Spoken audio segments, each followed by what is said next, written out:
안녕하세요. 바이올리니스트 여근아입니다. 제가 마스크를 좀 벗어도 괜찮겠지요? 네.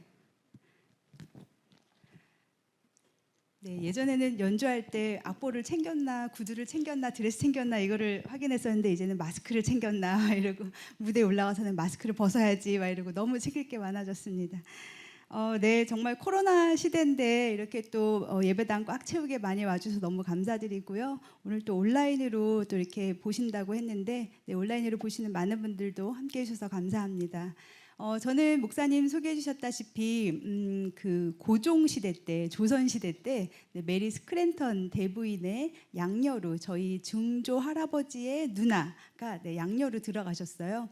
그때는 여자들이 이름도 없었고 뭐 그냥 뭐 고아들도 너무 많았고 막 그랬대요. 그래서 그 메리 스크랜턴 대부인이 그 고아들 또 가난한 집 아이들 여자아이들을 데려다가 집에서 키우면서 말하자면 이제 고아원, 유아원 이런 걸 이제 운영을 하신 거죠. 그렇게 해서 저희 증조 할아버지의 누나인 분이 이제 그 집에 들어가서 살게 되었는데요. 살다 보니까 이제 그 메리 스크랜턴 내부인이 보니까 굉장히 똑똑하기도 하고 영어도 잘하고 그래서 이제 여러 가지 일을 막 시켰어요. 그리고서는 너 이름이 없으니까 내 이름 따서 메리 해라라고 해서 네, 여 메리라는 이름으로 네, 지내셨습니다. 그리고 여러 가지 일들을 하셨는데 대표적으로 뭐 이렇게 간호사 일도 하셨고요. 그리고 그 당시 전도 부인으로 하루에 엄청 많은 사람들을 이제 간호하면서 또 학교에서 가르치면서 이렇게 엄청 많은 사람들을 만나고 전도하고 그래서 한 달에 한 1,000명 정도를 전도를 했다고 합니다. 대단하죠. 네, 우리는 한 달에 1,000명 만나기도 쉽지 않은데, 네, 그러니까 정말 길 가면서 계속 전도하고 만난 사람마다 전도하고 그러고 살았다고 합니다. 그래서 제가 5대째 믿는 신앙이고요. 또 저희 아이들은 지금 6대째 믿고 있습니다. 신앙이 오래돼서 좋은 점은 그냥 오래됐다 하나인 것 같고요. 1세대 때 그 뜨거움은 정말 당해내지를 못합니다. 언젠가 저희 아버지하고 저하고 이제 같이 성경 공부, 이제 로마서 공부하자 해서 같이 듣고 있는데 공부 중에 이제 질문이 있었어요. 오래되신, 그러니까 믿음에 오래되신 분들은 어떤 점이 어려운지, 또 이제 믿음 막 시작하신 분들은 어떤 점이 어려운지, 그래서 아버지랑 짜게 돼가지고 나누는데 아버지가 그러시더라고요. 모르는 걸 모른다 그럴 수가 없다. 네, 그러니까 오래됐기 때문에 아무도 저희한테 뭐 복음이 뭔지 뭐가 어떤지 설명을 아무도 안 해주는 거예요. 그래서 모른다고 말하기도 창피하고 또 모르는데 이걸 어떻게 하지? 근데 요즘에는 참 좋은 게 열심히 이게 검색만 하면 다 나오더라고요. 네, 하지만 이제 거짓된 정보들 굉장히 조심해야 되고요. 분별이 있어야 합니다. 요즘에 정말 너무 거짓된 뉴스들이 많아서 참 분별해서 들어야 되겠다는 생각도 많이 하고요. 그리고 교회에 가는 것도 굉장히 조심해야 될 게 이단들이 너무 많아요. 그래서 정말 좋은 교회를 가야 되고요. 전도하는 게 중요한 게 아니라 전도하고 나서 좋은 교회로 인도하는 것이 중요합니다. 그래서 교회는 꼭 이 보배교회로 나오시고요. 네. 옆에 교회 절대 가지 마시고요. 어떤 교회인지 알 수 없습니다. 네, 증명된 교회를 가셔야 됩니다. 정말 중요하더라고요. 열심히 전도해서 교회 가세요, 가까운 교회 가세요 했는데 그 교회가 이단인지 모르고 네, 열심히 다니는 분들이 너무 많더라고요. 오늘 아침에도 저희 딸하고 이제 이야기를 하면서 뭐 누구 친구를 오후에 만나기로 했대요. 그래서 그 친구 교회 다니니? 이랬더니 성당 다녀요. 되게 열심히 다녀요. 이러더라고요. 그래서 제가 성당 열심히 다니는구나. 좋은데 그 열심히 과연 천국에 갈 수 있을까라고 물어봤어요. 그러니까 저 애가 굉장히 의아해하더라고요. 왜요? 하나님 믿잖아요. 네, 근데 그 아이한테 물어봐. 너 천국 갈 수 있는지 물어봐. 그랬더니 그 아이가 천국 갈 수 있겠죠. 되게 열심인데 이러더라고요. 그래서 천국은 열심으로 가는 게 아니야. 하나님께서 하나님의 은혜로 하나님께서 불러야 갈 수 있는 곳이지 우리가 열심히 산다고 해서 다 가는 곳이 아니야라고 네, 그 말씀을 나누었습니다. 우리 보배교회 담임 목사님이신 이명준 목사님 그 전도 폭발 하시더라고요. 그래서 오늘 와서 그걸 보고 굉장히 반가웠는데 저도 전도 폭발 공부했습니다.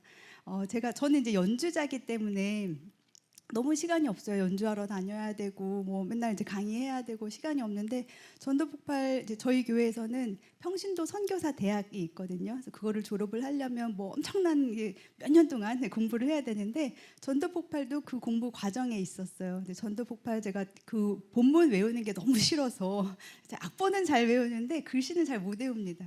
외우는 게 너무 무섭고 싫어서 끝까지 미루다가 졸업을 해야 되기 때문에 이제 마지막에 시작을 했어요.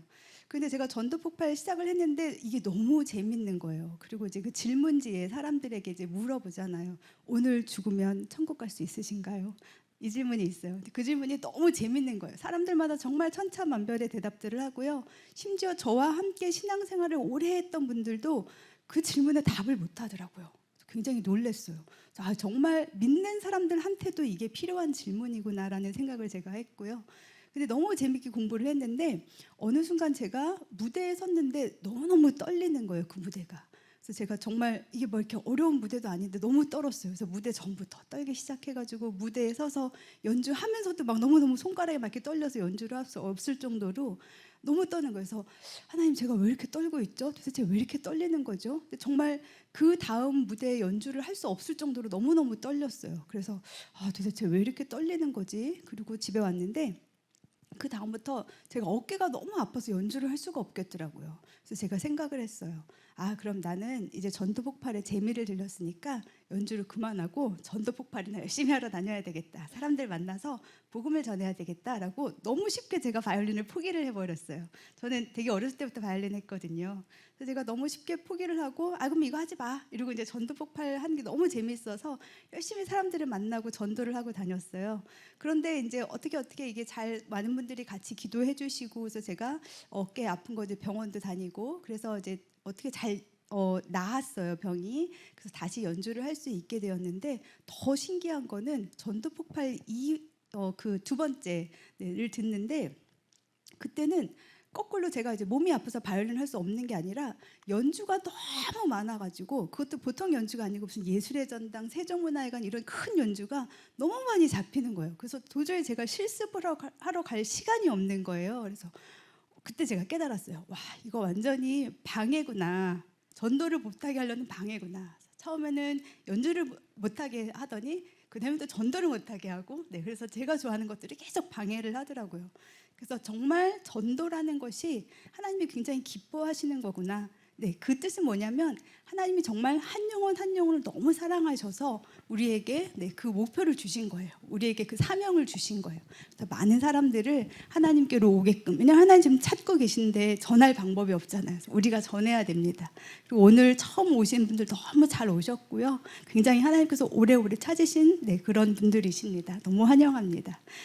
저는 4살 때부터 바이올린을 했어요. 엄마 뱃속에서부터 교회를 다녔고요, 당연히. 그래서 저는 어렸을 때부터 바이올린으로 그냥 찬양하고 교회에서 항상 연주하고 이렇게 살았었는데 제가 그렇게 중학교 때는 정말 굉장히 열심히 했어요. 그래서 아침에 일어나면 성경 한 장부터 먼저 읽고 그리고 아침을 먹고 연습을 하고 그리고 연습하기 전에도 찬양을 먼저 하고 연습하고 이럴 정도로 굉장히 열심히 살았습니다. 그리고 대학을 졸업하고 독일로 유학을 갔어요. 갈 때는 굉장히 큰 꿈을 가지고 갔습니다. 내가 정말 세계 최고의 바이올리니스트가 돼서 한국에 돌아올 거야. 막 이런 생각을 하고 갔더니 너무너무 잘하는 아이들이 많더라고요. 정말 세계 무대에서 막 연주하러 다니는 아이들 너무 많고 저같이 이제 동양에서 온 조그만 아이는 뭐 별로 이렇게 부각도 못 나고 뭐 빛도 못 보고 그러더라고요. 그래서 한 번은 선생님한테 너무 혼났어요. 선생님이 너 같은 외국인 때문에 우리가 세금을 얼마나 많이 내는지 아냐부터 시작해갖고 제가 다니던 학교는 이제 국립학교라서 등록금이 없었거든요.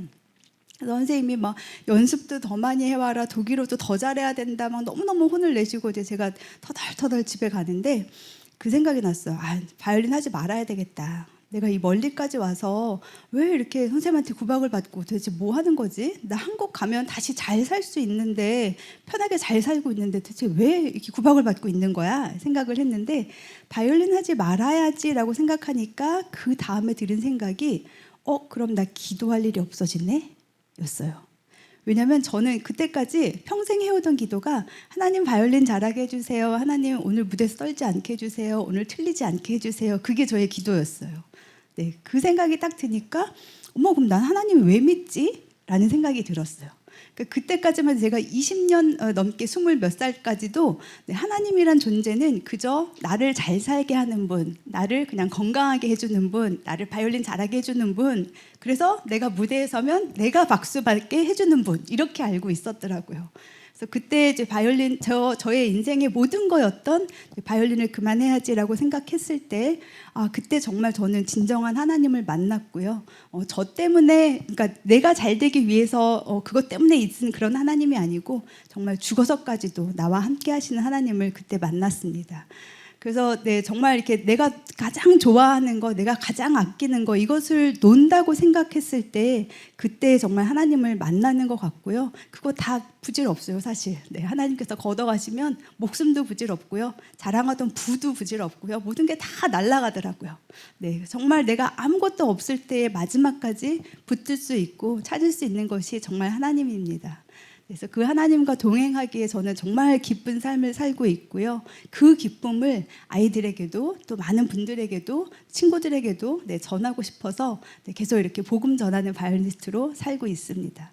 오늘 교회 처음 오신 분들이나 아니면 오래 다녔었던 분들 다 이렇게 정말 하나님과의 그 사랑, 그리고 오래 다녔던 분들은 첫사랑을 회복하시길 바라겠고요. 정말 하나님이 내 인생에 왜 계신지, 하나님이 왜 나를 하나님의 그 나라로 초대를 하셨는지 그걸 생각하는 시간이 되면 좋겠습니다. 제가 두 번째로 나눌 찬양은요, 내 영혼이 은총 입어라는 찬양인데요.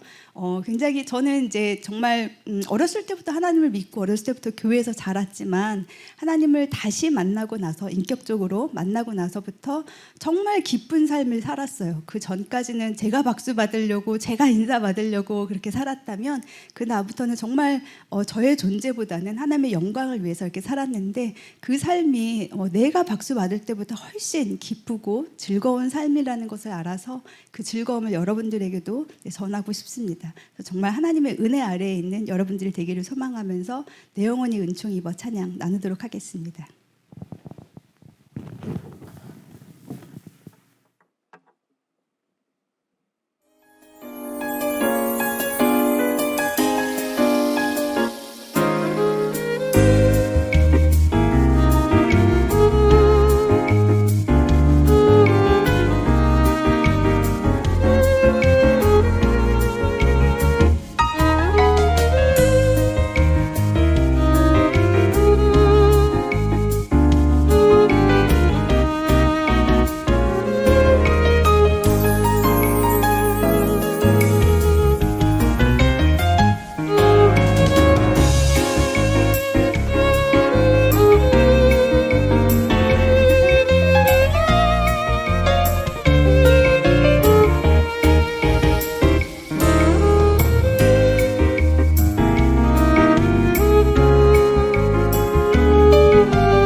네, 나무악기가 돼가지고 주율이 자꾸 풀리고 그럽니다. 관리를 잘 해줘야 돼요. 저보다도 더 아끼는 네, 그런 바이올린입니다. 제가 길 가다가 넘어져도 바이올린은 꼭 끌어안고 넘어져요. 네, 찬양의 가사에 그 어디나 하늘나라라고 가사가 나오거든요. 주 예수와 동행하니 그 어디나 하늘나라. 네, 여러분들 계신 곳이 바로 하늘나라입니다. 아멘. 네, 말씀 하나 읽고 싶은데요. 갈라디아서 1장 3절 말씀입니다. 제가 읽어드릴게요. 우리 하나님 아버지와 주 예수 그리스도로부터 은혜와 평강이 있기를 원하노라. 네, 아멘. 은혜와 평강이 있기를 원한다고 하셨는데요. 은혜와 평강의 반대말은 율법과 불안입니다. 네, 그래서 구약 성경을 읽어보면 이스라엘 백성들에게 하나님이 엄청난 많은 율법을 주셨어요. 뭐 하지 마라, 뭐 하지 마라, 뭐 하지 마라, 뭐 엄청나게 많아요. 그래서 이제 그것을 모세가 10계명으로 해서 10개의 계명을 이제 돌판에 새겨가지고 주었습니다. 그래서 그 10계명에 보면은 이제 뭐 여러 가지 뭐 하나님을 경외하라도 있지만 사람들 살아가는 데 있어서 지켜야 될 그런 법들도 굉장히 많은데 법들 다 지키고 사시나요? 네, 뭐 살인하지 말라, 뭐 그런데 물론 살인까지 죄는 짓진 않겠지만 예수님께서 뭐라 그러셨냐면 남을 보고 미워하는 마음을 품어도 그게 살인죄라 그랬어요. 네, 그리고 남을 보고 혹시라도 뭐 이렇게 좀 뭐 이렇게 음욕을 품으면 그게 바로 간음죄라고 하셨어요. 그리고 더 무서운 거는요, 로마서에 보니까 그런 말씀이 있더라고요. 수군수군하는 죄. 네, 어디 가서 남의 뒷담화 하면은 네, 살인죄래요. 죽는 죄래요. 그래서 이렇게 예배 끝나고 집에 가면서 오늘 옷을 이상하게 입었어. 막 이런 얘기 하잖아요. 죽을 죄래요. 너무 무섭죠. 제가 그 말씀 읽고 정말 무서웠어요. 나는 깨끗하게 살았다고 생각했는데, 나는 의인이라고 생각했는데, 나는 법도 없이 잘 산다고 생각했는데 성경을 읽어보니까 그게 다 죽을 죄라고 써 있는 거예요. 네. 죽을 수밖에 없는 우리들을 살리기 위해서 예수님께서 이 땅에 오셨습니다. 그래서 정말 우리를 붙들어 주셨고요. 우리 죄를 위해서 십자가에서 돌아가셨습니다. 그 기쁨이 여러분들 안에 있으면 좋겠고요. 와닿지 않을 수도 있어요. 도대체 뭔데? 그 사람 그냥 십자가에 죽었잖아. 죄 지어서 죽었잖아. 그게 나랑 무슨 상관인데? 이럴 수 있어요. 그런데 제가 생각하는 우리 기독교는요, 체험 신앙입니다. 그 말이 믿어지실 때가 올 겁니다. 그래서 정말 그걸 믿어지기 위해서, 또 예수님을 믿기 위해서 우리가 할 수 있는 거는 기도밖에 없어요. 네, 말씀을 읽고, 그리고 목사님이 해주시는 말씀을 잘 듣고, 그 다음에 기도하는 거예요. 기도하는 거 어렵지 않습니다. 그냥 예를 들면 엄마한테, 아니면 아빠한테, 아니면 친한 친구한테 말하듯이, 하나님, 나 오늘 이렇게 했어요. 하나님, 이렇게 하는데 함께 해주세요. 하나님, 제가 정말 너무 힘든 일인데 이거 어떻게 할까요? 네, 물어보시면 답을 주십니다. 네, 하나님께서 지혜 없는 자에게 지혜를 주신다고 했고요. 또 성령님께서 말할 수 없는 탄식으로 우리를 위해 기도하고 계신다고 성경에는 나와 있습니다. 여러분들께서 정말 편한 마음으로 편하게 이야기하듯이 하나님과 기도하면 되고요. 또 어려운 게 있으면 여기 교회에 좋은 목사님들 많으시잖아요. 와서 물어보시고 어떻게 하면 좋을까요? 하면 정말 좋은 길로 인도해 주실 겁니다. 그래서 여러분들의 삶이 정말 평안한 삶이 됐으면 좋겠고요. 하나님과 함께하는 그 어디나 하늘나라 되는 그런 삶이 되면 좋겠습니다. 언젠가 한 84세 되신 노 목사님이 저에게 물어보셨어요. 여근아, 10계명은 지켜야 되는가 안 지켜도 되는가? 그래서 제가 순간 어머, 목사님 지켜야죠. 목사님 좀 나이가 드셔서 이상해지셨나? 제가 이 생각을 했어요. 근데 목사님께서 그러시더라고요. 그 10계명을 지켜야 되는가 안 지켜야 되는가가 천국 가는 거에 전혀 문제가 없고 우리는 하나님 믿으면 된다. 그런데 10계명은 왜 지켜야 되냐? 하나님 믿는 사람은 그걸 안 지킬 수가 없다라고 하시더라고요. 네, 정말 우리가 하나님을 진정으로 믿는다면 10계명뿐 아니라 착하게 살 수밖에 없고요. 하나님께서 받은 은혜가 너무 크기 때문에, 그거에 감사하기 때문에 착한 일을 할 수밖에 없고, 남들에게 잘해줄 수밖에 없고, 모르는 사람이라도, 내가 싫어하는 사람이라도 사랑할 수밖에 없습니다. 왜냐하면 우리가 받은 게 너무 많기 때문에요. 그것을 정말로 느끼는 여러분들 되시기를 소망합니다. 저는 계속 평생에 정말 바이올린만 연주하고 우리 살았고요. 제가 저를 수식하는 말들이 굉장히 많은데 좋아하는 말들 중에 하나가 복음 전하는 바이올리니스트이거든요. 그래서 정말 제가 하나님께서 우리를 지으신 이유가 내가 내 백성을 지었나니 나를 찬송하게 하려 함이라라고 말씀하고 계시는데 이사야서에 나온 말씀인데요. 그 말씀처럼 정말 여러분의 삶도 하나님을 찬양하는 그런 삶이 되기를 소망하면서 내 평생 가는 길 찬양 함께 나누도록 하겠습니다.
네, 이제 마지막 곡인데요. 몇 년 전에 어떤 클래식 기획사에서 연락이 왔어요. 저의 연주를 녹음을 하고 영상을 찍어주겠다고 연락이 와서 제가 그걸 이제 다 그 기획사에서 원하는 걸 다 하고 마지막으로 혹시 사장님 시간이 좀 나오면 제가 굉장히 좋아하는 노래가 있는데 녹음을 좀 해도 될까요? 했더니 하세요 막 이러더라고요. 그래서 제가 그때 이제 제가 속했던 그 선교팀에서 함께 서로를 축복하면서 불렀던 축복이라는 찬양을 녹음을 했어요. 그랬더니 그 기획사 사장님이 이 곡이 너무 좋다고 이거를 발매를 하자는 거예요. 그래서 네, 감사하죠. 그래서 발매를 했더니 이 축복이라는 찬양이 클래식 곡으로 올라갔습니다. 발매가 되었습니다. 그래서 많은 분들이 제가 이걸 연주를 하면 그냥 클래식 곡이려니 하고 듣고 있습니다. 원래 가사는 그 신명기에 나오는 그 가사고요. 제가 읽어드리자면 여호와는 내게 복을 주시고 지키시길 원하며 여호와는 그의 얼굴을 내게 비추사 은혜 베푸시기를 원하며 여호와는 그 얼굴을 내게로 향하여 드사 평강 주시기를 원하노라. 네, 신명기가 아니고 민수기네요. 죄송합니다. 민수기 6장 24절에서 27절 말씀인데요. 네, 이 민수기는 구약 성경에 있는 말씀이에요. 제가 아까 말씀 읽었던 갈라디아서는 신약에 있는데 거기서 은혜와 평강이 있기를 원하노라 했었잖아요. 근데 이 민수기는 구약에 있는데 구약에서도 하나님께서 은혜와 평강을 이야기를 하십니다. 그래서 이 찬양의 가사에 보면 은혜와 평강이 너에게 있기를 원하노라는 가사가 있는데요. 정말 하나님께서는 그 구약시대 율법 시대였는데도 우리에게 끊임없이 은혜와 평강을 우리가 누리기를 원하셨거든요. 그래서 마지막으로 정말 이 축복이라는 찬양을 여러분들께 들려드리면서 그 하나님이 주시는 그 무한한 축복을 느끼시는 여러분들 되기를 소망합니다.